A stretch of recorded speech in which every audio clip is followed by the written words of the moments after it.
नमस्ते, म मिलन बुढा आज फेरि पनि तपाईहरुको सामु अर्को ठाउँ लिएर आइसकेको छु। यो भनेको गोसेकुण्ड लेक हो। यो भनेको 3334 मिटरमा रहेको छ र यो हामीले हिन्दूको चालचलन अनुसार र हिन्दू अनुसार महादेव सुतेको भन्ने छ। यो तल त्यो ढुङ्गा सुत्या जस्तोलाई त्यसले महादेव मानिएको छ र यसरी नै चलिरहेको छ है। अनि यो हामीले यता देख्न सकिन्छ, यहाँबाट पानी पनि बगिरहेको छ। यहाँ फ्ल्याग पनि छ, यो भनेको बौद्धिस्ट फ्ल्याग हो।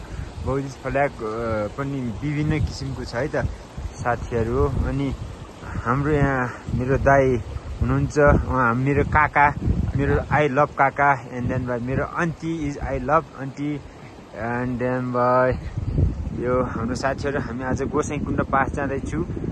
हेर्नुहोस् है साथी, हो माथि त्यो चुराभन्दा उतापट्टि सूर्य लेक भन्ने छ। त्यहाँबाट पनि हामी 4700 लगभग 4610 मिटरको हाइटमा गएर हामी पास गर्नेछु। अनि त्यहाँभन्दा हामी फेरीमा जानेछौँ। हामी आज हाम्रो बसाइ 4234 को मिटरको हाराहारीमा हुनेछ है त साथीहरू। यो मेरो